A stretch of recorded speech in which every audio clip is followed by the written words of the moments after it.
अभिनेता सैफ अली खान पर हुए हमले के मामले में मुंबई पुलिस ने एफआईआर दर्ज कर ली है। अब इन 2 पन्नों की एफआईआर की कॉपी सामने आई है। इसके मुताबिक आरोपी ने हमले के दौरान 1 करोड़ रुपए की फिरौती मांगी। हमले के मामले में सैफ अली खान की स्टाफ ने शिकायत दर्ज कराई। इसके मुताबिक सैफ अली खान पर अटैक करने वाले ने 1 करोड़ रुपए मांगे। सैफ अली खान के घर पर जब आरोपी से पूछा गया कि उसे क्या चाहिए तो उसने कहा पैसा चाहिए। जब पूछा गया कितने पैसे तो उसने कहा 1 करोड़ रुपए। एफआईआर के मुताबिक आरोपी ने मेड के साथ हाथापाई की। इसमें उसके दोनों हाथ पर घाव हो गए। शिकायत में सैफ अली खान की स्टाफ एलियामा फिलिप ने कहा, मैं पिछले 4 वर्षों से अभिनेता सैफ अली खान के घर पर स्टाफ नर्स के रूप में काम कर रही हूँ। सैफ अली खान का परिवार 11वीं मंजिल और 12वीं मंजिल पर रहता है। 11वीं मंजिल पर 3 कमरे हैं और उसमें से एक में सैफ सर और करीना मैडम रहते हैं। दूसरे कमरे में तैमूर रहते हैं और इसके अलावा तैमूर के कमरे में गीता एक नर्स है जो तैमूर की देखभाल करती है। मैं जहांगीर की देखभाल करती हूँ। मैं रात के करीब 2 बजे आवाज के बाद जागी। मैं नींद से उठकर बैठ गई। तभी मैंने देखा कि कमरे के बाथरूम का दरवाजा खुला हुआ है और बाथरूम की लाइट भी जल रही है। फिर मैं ये सोचकर दोबारा सो गई कि करीना मैडम जे बाबा से मिलने आई होंगी, लेकिन फिर मुझे एहसास हुआ कि कुछ गड़बड़ है, इसीलिए मैं फिर से उठ गई। मैंने परछाई देखी। इसके बाद वो बाथरूम से निकला और मेरी तरफ आया और चुप रहने के लिए कहा। उसने धमकी देते हुए कहा, कोई आवाज नहीं, कोई बाहर नहीं जाएगा। मैं जे को फिर उठाने गई तो वो मेरी तरफ दौड़ा। उसके हाथ में हैक्सा ब्लेड था। उसके बाएं हाथ में लकड़ी जैसा कुछ था।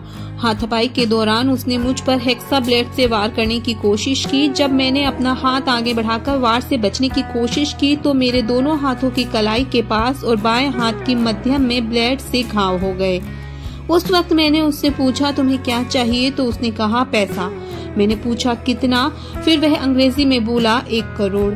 इसी दौरान हल्ला हुआ। आवाज सुनकर सैफ सर और करीना मैडम कमरे में भागते हुए आए। इसके बाद उसने सैफ अली खान पर भी हमला कर दिया। तभी सैफ सर ने उसे छुड़ाने में कामयाबी हासिल की और हम सभी कमरे से बाहर भागे और कमरे का दरवाजा बंद कर दिया।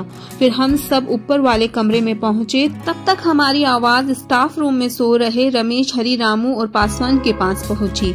हम उसे लेकर वापस कमरे में गए तो कमरे का दरवाजा खुला हुआ था। तब तक वो भाग चुका था। सैफ सर को गर्दन के पीछे, दाहिने कंधे के पास, पीठ के बाईं ओर, कलाई और कोहनी के पास चोट लगी थी और उसमें से खून निकल रहा था। इस बीच आरोपी की सीसीटीवी में कैद हुई तस्वीरें सामने आई हैं। ये तस्वीर 6ठे मंजिल की है जब वो हमले के बाद 12वीं मंजिल से फरार हो रहा है।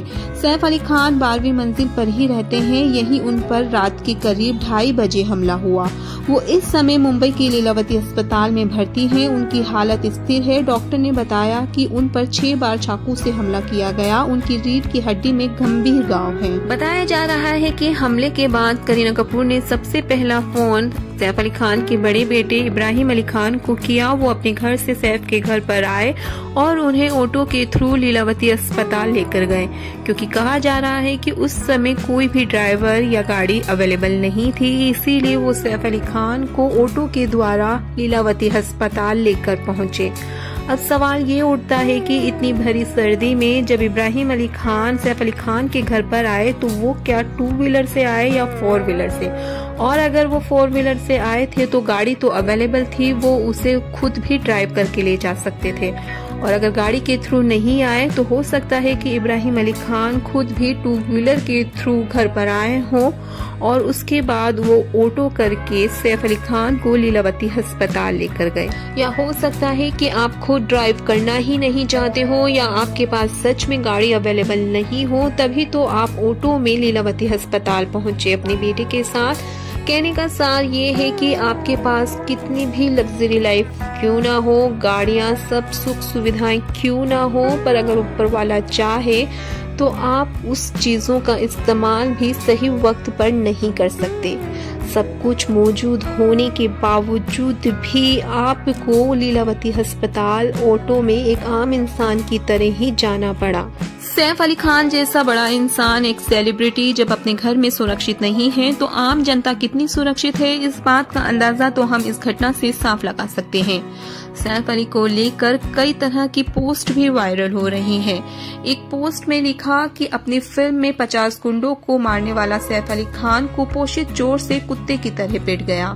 तो इस बात का जवाब तो हम इस तरह से दे सकते हैं कि हम सभी जानते हैं कि सैफ अली खान एक एक्टर हैं और एक्टर अपनी फिल्मों में सिर्फ एक्टिंग करते हैं और कुछ भी गंभीर तरह के सीन या स्टंटमैन द्वारा किए जाते हैं, हीरो द्वारा नहीं किए जाते। सैफ अली खान फिर भी अपने बच्चों को बचाने के लिए बीच में कूदे और उनकी रक्षा करी। उनकी एज में और चोर की एज में भी काफी फर्क था। चोर के पास हथियार थे, सैफ अली खान के पास कोई हथियार नहीं था और ना उनके पास मारने का ऑप्शन था। उनके पास सिर्फ खुद के और अपनी फैमिली के बचाव का ऑप्शन था, जो उन्होंने किया और उन्हें सुरक्षित रखा, चाहे खुद जख्मी हो गए। चोर के पास उन्हें मारने का भी ऑप्शन था, जो चोर ने भी किया। 6 बार उन पे चाकुओं से हमला किया। सैफ अली खान एक फैमिली मैन है और एक अच्छे स्टार हैं। हम उनकी जल्दी ठीक होने की कामना करते हैं। वेल, आपका क्या सोचना है इस पूरे मामले में? अपनी बात कमेंट में करना ना भूलें और वीडियो अच्छी लगे तो लाइक शेयर सब्सक्राइब करें। आज की वीडियो में इतना ही। मिलेंगे एक नई वीडियो में एक नए टॉपिक के साथ। तब तक के लिए आप अपना ख्याल रखिए। Bye bye.